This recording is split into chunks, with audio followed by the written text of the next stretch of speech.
पास आता है measuring human development. Human development को कैसे मेजर करते हैं, मैंने अभी आपको बताया था कुछ टाइम पहले कि इकोनॉमिक ग्रोथ जो है वो हम यूज करते हैं किसी भी कंट्री की लेवल ऑफ डेवलपमेंट को मेजर करने के लिए।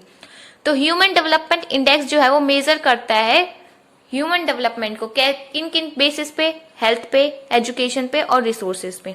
और फिर वो क्या करता है, एक रिपोर्ट जो है वो एक रिपोर्ट बनाता है। उस रिपोर्ट में वो कंट्री को रैंक वाइज करता है कि फर्स्ट पे कौन है, सेकंड पे कौन है, थर्ड पे कौन है, उनके स्कोर पे।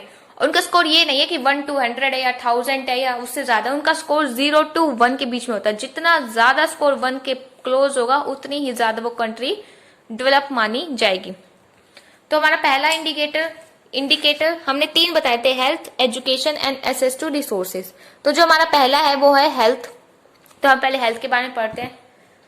हेल्थ का इंडिकेटर में यूज किया जाता है लाइफ एक्सपेक्टेंसी एट बर्थ, कि कितने ज्यादा बच्चे, जैसे हर एक टाइम पीरियड ले लिया कि 1 महीने में 10 बच्चे पैदा हो रहे हैं, तो उनके देखा जाता है कि वो कितना जी पा रहे, कितना नहीं जी पा रहे। जितनी ज्यादा हाई लाइफ एक्सपेक्टेंसी होगी उतनी ही ज्यादा हाई चांस ऑफ लिविंग होंगे। तो हेल्थ में हाई लाइफ एक्सपेक्टेंसी को यूज किया जाता है। 1 मार्क में क्वेश्चन आ सकता है। नेक्स्ट है एजुकेशन। एजुकेशन में जो 2 इंडिकेटर यूज किए जाते हैं वो adult literacy and gross enrollment ratio. Adult literacy rate का मतलब क्या होता है कि कितने ज्यादा अडल्ट हैं जो पढ़ सकते हैं, जो लिख सकते हैं। लिटरेसी रेट कितना है, तो वो हो गया अडल्ट लिटरेसी रेट। नेक्स्ट है gross enrollment ratio. Gross enrollment ratio का मतलब होता है कि number of children enrolled in school. School में पर ईयर कितने ज्यादा बच्चे जो हैं वो एनरोल किए जा रहे हैं, एडमिशन लिया जा रहा है जिनको पढ़ने के लिए, वो ग्रोस एनरोलमेंट रेशियो में आता है। नेक्स्ट है access to resources. Access to resources में हम परचेसिंग पावर को यूज करते हैं इन यूएस डॉलर। और ये जो 3 डायमेंशन मैंने बताई, health, education and access to resources, तो इन तीनों डायमेंशंस का 1/3 वेटेज होता है। हर किसी का 1/3 वेटेज लिया जाता है। जैसे कि अभी मैंने बताया कि इनका 1/3 वेटेज हर एक उसका यूज किया जाता है। तो जितना ही फिर हमें उसके बाद स्कोर मिलता है, जितना ज्यादा हमारा स्कोर 1 के क्लोज होगा उतनी ही ज्यादा ह्यूमन डेवलपमेंट होगी। जैसे यहाँ पे 0.983 है एंड 0.268 है, तो यहाँ पे इसमें हाई डेवलपमेंट होगी क्योंकि ये जो स्कोर है ये 1 के ज्यादा क्लोज है। तो इसमें क्या होगी, डेवलपमेंट ज्यादा होगी और इसमें डेवलपमेंट कम होगी। नेक्स्ट हमारा आता है अटेनमेंट्स। अटेनमेंट्स क्या होते हैं, अचीवमेंट्स। ये 3 की एरियाज है ह्यूमन डेवलपमेंट की, आपको याद रखने पड़ेंगे और इतने हार्ड भी नहीं है, काफी इजी है। Health, education and access to resources. Attainments क्या बताते हैं, ये बताते हैं कि हमने इन तीनों की एरियाज में कितना अचीव किया है। तो दीज आर अटेनमेंट्स। नेक्स्ट हमारा आता है शॉर्टफॉल। ह्यूमन पॉवर्टी इंडेक्स जो है वो शॉर्टफॉल बताता है। 1 मार्क में क्वेश्चन आ सकता है कि शॉर्टफॉल कौन बताता है, तो ह्यूमन पॉवर्टी इंडेक्स जो है वो हमें शॉर्टफॉल बताता है। ये जो इंडेक्स है ये ह्यूमन डेवलपमेंट में शॉर्टफॉल मेजर करता है। It is a non income measure. ये 1 मार्क में क्वेश्चन आ सकता है, तो आपको ये याद रखना है कि it is a non income measure. अब शॉर्टफॉल कैसे मेजर करेंगे, शॉर्टफॉल जो है उनको मेजर करने के कुछ तरीके होते हैं। जैसे कि हमने कोई भी एज रख दी, जैसे कि हमने 40 एज रख दी, 40 एज तक कितने लोग हैं जो नहीं जी पाए, उस चीज को मेजर करेंगे। कितने लोग हैं जो पढ़े लिखे नहीं है, उस चीज को मेजर करेंगे। खाना कितने लोगों को खाना नहीं मिलता है, कितनों को पानी नहीं मिलता है, ये सब क्या शॉर्टफॉल है जो हम किसी भी एक पर्टिकुलर एरिया को मेजर करते हैं कि उस पर्टिकुलर एरिया में क्या क्या कमियां हैं। नेक्स्ट जो है वो हमारा आता है यूएनडीपी। बहुत इंपॉर्टेंट है। यूएनडीपी की फुल फॉर्म कौन से ईयर में था, ये आपको याद रखना है। यूएनडीपी की फुल फॉर्म क्या है, United Nation Development Programme has been publishing the Human Development Report every year. Human Development Report जो है वो यूएनडीपी पब्लिश करता है एवरी ईयर। अब ये जो ह्यूमन डेवलपमेंट रिपोर्ट है ये क्या है, ये रैंक वाइज लिस्ट है। रैंक वाइज लिस्ट देता है, बहुत सारी कंट्रीज हैं हमारी वर्ल्ड में, तो उन कंट्रीज को कि कौन सी कंट्री ह्यूमन डेवलपमेंट के उससे सबसे आगे है, कौन सी कंट्री पीछे है, कौन सी कंट्री 25th पोजीशन पे है, कौन 27 पे, कौन 2 पे, 5 पे, ऐसे ये जो है वो मेजर करता है। अब यूएनडीपी 2 चीजें मेजर करता है, human poverty index and human development index. 1 mark में आपके पास आ सकता है। एक और इम्पॉर्टेंट है वो ये है कि आपके पास एक क्वेश्चन आ सकता है कि कौन सी कंट्री है जिसमें ग्रोस नेशनल हैप्पीनेस है, वो आएगा भूटान। ये आपको याद रखना है।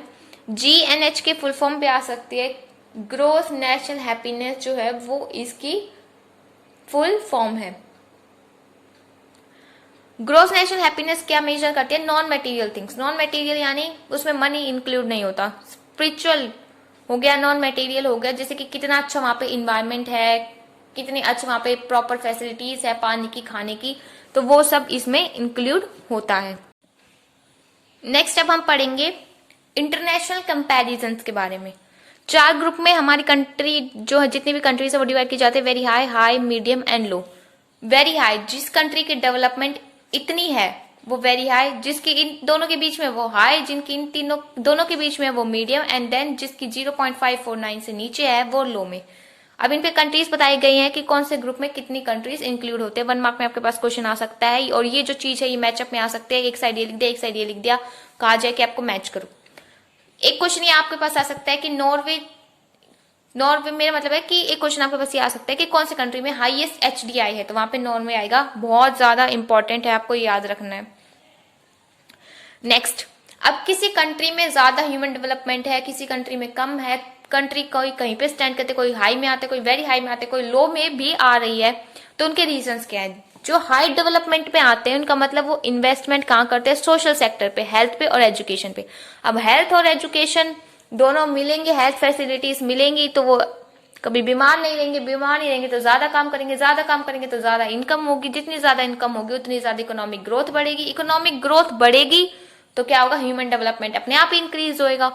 तो सोशल सेक्टर पे अगर आप इन्वेस्ट करते हैं तो वहां पे जो ह्यूमन डेवलपमेंट है वो भी इंक्रीज होते हैं। तो ये दोनों बहुत इंपॉर्टेंट है। तो इसलिए जितनी भी कंट्रीज हैं जो हाई डेवलपमेंट के उसमें आ रही हैं, तो इसका मतलब वो बहुत ज्यादा सोशल सेक्टर पे इन्वेस्ट करते हैं। नेक्स्ट हमारा आता है मीडियम। जो मीडियम है वो 0.550 और 0.700 के बीच में जिन भी कंट्रीज की डेवलपमेंट है, ह्यूमन डेवलपमेंट, वो वहां पे इंक्लूड करता है।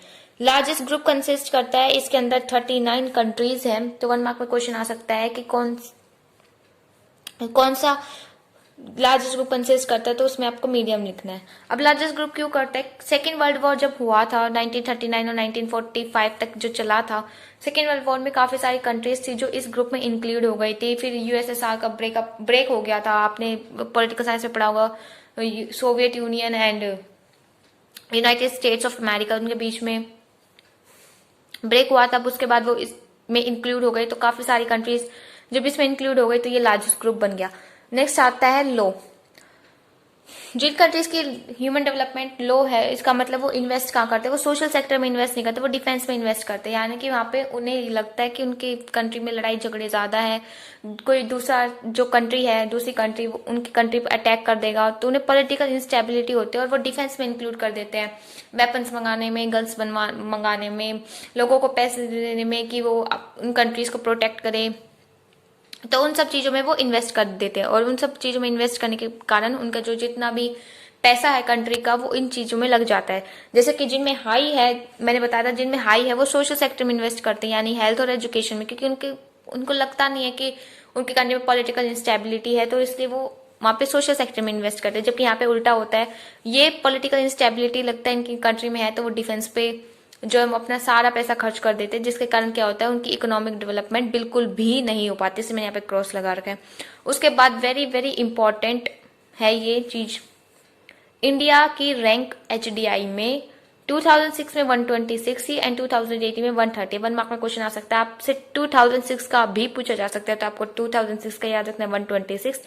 6 और 6 से आप याद रख सकते हैं 2006 में 126 था एंड 2018 में 130 था। आई होप आपको ये चैप्टर समझ आया होगा। अगर आपको ये चैप्टर समझ आया है तो जाने से पहले वीडियो को लाइक और चैनल को सब्सक्राइब जरूर कीजिएगा और मुझे कमेंट करके जरूर बताइएगा कि आपको मेरी वीडियो कैसे लगी। तब तक के लिए बाय बाय, मिलते हैं नेक्स्ट वीडियो में।